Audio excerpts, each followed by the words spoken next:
ಈಗೆಲ್ಲ online online online ನೋಡಿ online shopping line ಅಲ್ಲಿ ಬುಕ್ಕಿಂಗ್ ಮಾಡ್ತಾರೆ. ಆದ್ರೆ ಆನ್ಲೈನ್ ಎಷ್ಟು ಸೇಫು, ದೋಖಾ ಆಗಬಹುದು, ಎಲ್ಲರೂ ಕೂಡ ಎಚ್ಚರವನ್ನು ವಹಿಸಬೇಕಾಗತ್ತೆ, ಹುಷಾರಾಗಿರ್ಬೇಕಾಗತ್ತೆ.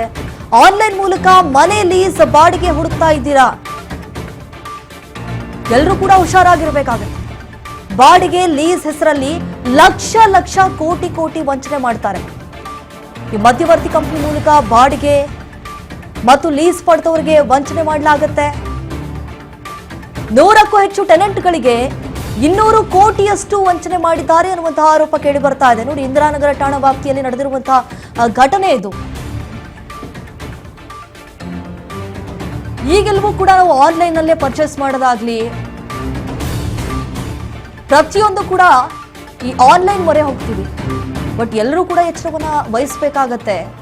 ಈ ಆನ್ಲೈನ್ ನಲ್ಲಿ ಮನೆ ಸಿಗುತ್ತೆ, ಬಾಡಿಗೆಗೆ ಮನೆ ಇದೆ, ಲೀಸ್ ಸಿಗುತ್ತೆ ಅಂತ ಹೇಳಿ ಕೆಲವೊಂದಿಷ್ಟು ಈ ಮ್ಯಾನೇಜ್ಮೆಂಟ್ಗಳಿದಾವೆ, ಈ ಮಧ್ಯವರ್ತಿಗಳಿದ್ದಾರೆ. ಅವರು ದುಡ್ಡು ಇಸ್ಕೊಂಡು ನಾವು ಬಾಡಿಗೆ ಕಟ್ತೀವಿ, ಮನೆ ಬಾಡಿಗೆ ಕಟ್ತೀವಿ, ನೀವೇನು ಟೆನ್ಷನ್ ತಗೋಬೇಡಿ ಅಂತ ಹೇಳಿ ಈ ರೀತಿಯಾಗಿ ಪರಿಣಾಮ ಹಾಕ್ತಿದ್ದಾರೆ. ಜೋನಸ್ ಅಸೆಟ್ ಮ್ಯಾನೇಜ್ಮೆಂಟ್ ಕಂಪನಿಯಿಂದ ಕೋಟಿ ಕೋಟಿ ಫ್ರಾಡ್ ಮಾಡಲಾಗಿದೆ. 3-4 ಕೇಸ್ಗಳು ಆದ್ರೂ ಕೂಡ ಬಿಟ್ಟಿಲ್ಲ. ವಂಚನೆ ಕೈಯಾಲಿ ಅವ್ರದ್ದು ಅದೇ ಕೆಲಸ ಆಗೋಗ್ಬಿಟ್ಟಿದೆ. ಖಾಸಗಿ ಅಪಾರ್ಟ್ಮೆಂಟ್ ಮಾಲೀಕನಿಗೆ ಬಾಡಿಗೆ ಕೊಟ್ಟಿದ್ದಾರೆ. ಲೀಸ್ದಾರರನ್ನ ಕಾಂಟ್ಯಾಕ್ಟ್ ಮಾಡೋ ಕಂಪನಿ ಇದು. ಆನ್ಲೈನ್ ಮೂಲಕ ಬಂದವರಿಂದ ಹೂಡಿಕೆ ಮಾಡಿಸಿಕೊಂಡು ಈ ರೀತಿಯಾದಂತಹ ವಂಚನೆ ಮಾಡಲಾಗ್ತಾ ಇದೆ. ಕೆಲವರಿಗೆ ಬಾಡಿಗೆ, ಕೆಲವರಿಗೆ ಲೀಸು, ಇನ್ ಕೆಲವರಿಗೆ ಹೂಡಿಕೆ ನೆಪದಲ್ಲಿ ಮೋಸ ಮಾಡಿದ್ದಾರೆ. ಒಬ್ಬೊಬ್ಬರಿಂದ 10 ಲಕ್ಷದಿಂದ 75 ಲಕ್ಷದವರೆಗೂ ಕೂಡ ಹೂಡಿಕೆ ಮಾಡಿಸ್ಕೊಂಡಿದ್ದಾರಂತೆ. ನೋಡಿ, ಕಂಪನಿಯನ್ನ ನಂಬಿ ಲಕ್ಷ ಲಕ್ಷ ಇನ್ವೆಸ್ಟ್ ಮಾಡಿದ್ದಾರೆ ಟೆನೆಂಟ್ಗಳು. ಜೋನಸ್ ಅಸೆಟ್ ಮ್ಯಾನೇಜ್ಮೆಂಟ್ ಅನ್ನುವಂತಹ ಕಂಪನಿಯಿಂದ ನಡೆದಿರುವಂತಹ ಕೋಟಿ ಕೋಟಿ ಫ್ರಾಡ್ ಇದು. ಆಲ್ರೆಡಿ 3-4 ಕೇಸ್ನಲ್ಲಿ ಸಿಗಾಕೊಂಡ್ರು ಕೂಡ ಇನ್ನೂವರೆಗೂ ಬುದ್ಧಿ ಕಲ್ತಿಲ್ಲ, ಇನ್ನೂವರೆಗೂ ಕೂಡ ತಮ್ಮ ವಂಚನೆಯನ್ನ ಮಾಡ್ತಿದ್ದಾರೆ. ಹಾಗಾಗಿ ಎಲ್ಲರೂ ಕೂಡ ಎಚ್ಚರವನ್ನು ವಹಿಸಬೇಕಾಗತ್ತೆ. ಇದ್ರ ಬಗ್ಗೆ ಮತ್ತಷ್ಟು ಡೀಟೇಲ್ಸ್ ಕೊಡ್ತಾರೆ ನಮ್ಮ ಪ್ರತಿನಿಧಿ ಶಿವು. ಈಗ ಫೋನ್ ಸಂಪರ್ಕದಲ್ಲಿ ಜಾಯ್ನ್ ಆಗಿದ್ದಾರೆ. ಶಿವು, ನಾವು ಗಮನಿಸಿದಾಗೆ ಈ ರೀತಿಯಾದಂತಹ ಕಂಪನಿಗಳು ಸಾಕಷ್ಟಿದಾವೆ. ಈಗ ಒಂದು ಹೊರಗಡೆ ಬಂದಿದೆ, ಒಂದು ಪ್ರಕರಣ ಆಗಿರುವಂತದ್ದು. ಈಗಾಗಲೇ ನೋಡಿ 3-4 ಕೇಸ್ಗಳನ್ನ ಇವರು ಎದುರಿಸ್ತಾ ಇದ್ರು, ಮತ್ತೆ ಅದೇ ರೀತಿಯಾದಂತಹ ಕೆಲಸಗಳನ್ನ ಮಾಡ್ತಿದ್ದಾರಲ್ಲ, ಇವ್ರಿಗೇನು ಭಯ ಭಕ್ತಿ ಅನ್ನೋದಿಲ್ವಾ? ಹೆಂಗೆ ಯಾವ್ಯಾವ ರೀತಿಯಲ್ಲಿ ಜನ ವಂಚನೆ ಮಾಡುವಂತ ಕಂಪನಿಗಳನ್ನ ಹುಟ್ಟಾಕ್ತಾ ಇದ್ದಾರೆ, ಮತ್ತೆ ಡಿಸೈನ್ ವೆರೈಟಿಯಾಗಿ ಜನರನ್ನ ನಂಬಿಸುವಂತಹ ಒಂದು ಕೆಲಸವನ್ನ ಮಾಡಿ ಇನ್ವೆಸ್ಟ್ ಮಾಡಿಸ್ಕೊಳ್ಳುವಂಥದ್ದು, ಅನಂತ ಮೋಸ ಮಾಡುವಂಥದ್ದು, ಇದು ನಿರಂತರವಾಗಿ ನಡೀತಾ ಇದೆ.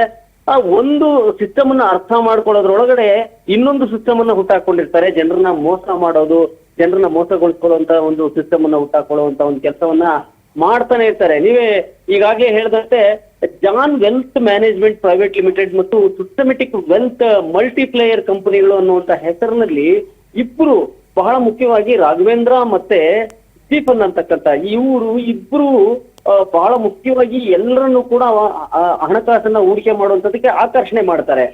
ಆಕರ್ಷಣೆ ಮಾಡುವಂತದ್ದು ಎಷ್ಟು ಇದಿದೆ ಅಂತ ಹೇಳಿದ್ರೆ, ಒಂದು ಈ ಬೆಂಗಳೂರಿನಲ್ಲಿ ಇರುವಂತಹ ಅಪಾರ್ಟ್ಮೆಂಟ್ ಗಳಲ್ಲಿ ಇರುವಂತಹ ಮನೆಗಳ ಮಾಲೀಕರನ್ನ ಟೈಅಪ್ ಮಾಡ್ಕೋತಾರೆ. ನಿಮ್ಮ ಮನೆಗಳನ್ನ, ನಿಮ್ಮ ಫ್ಲಾಟ್ಗಳನ್ನ ನಾವು ಬಾಡಿಗೆಗೆ ಕೊಡ್ತೇವೆ, ಲೀಸಿಗೆ ಕೊಡ್ತೇವೆ ಅಂತ. ಆ ಲೀಸ್ಗೆ ಹುಡ್ಕೊಂಡು ಬರುವಂತವ್ರಿಗೆ ಇವರ ವೆಬ್ಸೈಟ್, ಇವರ ಕಂಪನಿಯಲ್ಲಿ ನಿಮ್ಗೆ ಮನೆಗಳನ್ನ ಕೊಡಿಸ್ತೀವಿ ಅಂತೇಳಿ ಹೇಳ್ತಾರೆ. ಅಲ್ಲಿ ಅವರು ದುಡ್ಡನ್ನ ಇನ್ವೆಸ್ಟ್ ಮಾಡ್ಕೊಳ್ಳುವಂಥದ್ದು. ನೀವು ದುಡ್ಡನ್ನ ಇನ್ವೆಸ್ಟ್ ಮಾಡಿ ನಿಮಗೆ ನೀವು ಯಾವ ಮನೆ ಬಾಡಿಗೆಗೆ ತಗೊಳ್ತಿರೋ 10 ಲಕ್ಷ, 5 ಲಕ್ಷ, 15 ಲಕ್ಷ ಈ ರೀತಿ ಇನ್ವೆಸ್ಟ್ ಮಾಡಿ ನಿಮಗೆ ನಾವು ಮನೆ ಬಾಡಿಗೆಗೆ ಕೊಡ್ತೇವೆ, ಅಲ್ಲಿ ನೀವು ಮನೇಲಿ ಇರಿ, ಆದ್ರೆ ನಮ್ಮಲ್ಲಿ ಇನ್ವೆಸ್ಟ್ ಮಾಡಿದ್ರೆ ನಿಮ್ಗೆ ಇದರಿಂದ ಲಾಭನೂ ಬರುತ್ತೆ, ಜೊತೆಗೆ ನೀವು ಬಾಡಿಗೆ ಹಣನೂ ಕಟ್ಟಬಹುದು ಅನ್ನುವಂತ ಆಮಿಷವನ್ನ ಒಡ್ಡಿ ಜನರ ಹತ್ರ ಅವರ ಕಂಪನಿಗೆ ಇನ್ವೆಸ್ಟ್ ಮಾಡಿಸ್ಕೋತಾರೆ. ಇನ್ವೆಸ್ಟ್ ಮಾಡ್ಕೊಂಡಾಗ ಈಗ ಫಾರ್ ಎಕ್ಸಾಂಪಲ್ ಒಂದು 10 ಲಕ್ಷ ನೀವ್ ಯಾವ್ದೋ ಒಂದು ಮನೆಗೆ ಬಾಡಿಗೆ ಹೋಗ್ತೀರಿ ಅಂತಂದ್ರೆ ಅದು ನಮ್ಮಲ್ಲಿ ಇನ್ವೆಸ್ಟ್ ಮಾಡಿ ನಿಮ್ಗೆ ಮನೆ ಕೊಡ್ತೀವಿ.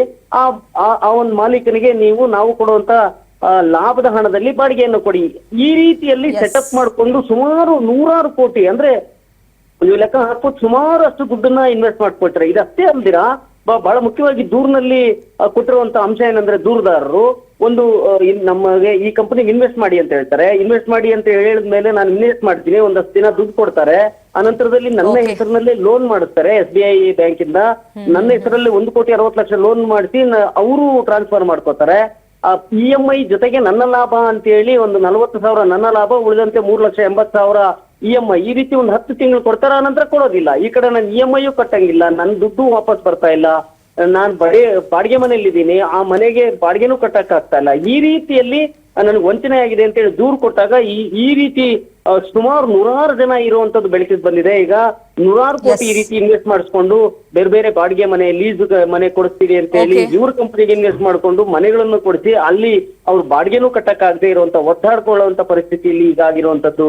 ದೀಪಾ, ನಿಜಕ್ಕೂ ಜನ ಎಚ್ಚೆತ್ಕೊಳ್ಬೇಕು, ಇಲ್ಲ ಅಂತ ಹೇಳಿದ್ರೆ ಮತ್ತಷ್ಟು ಮೋಸ ಹೋಗ್ತಾರೆ. Deepa, S Shivu, thank you ತುಂಬ ಮಾಹಿತಿಗಾಗಿ.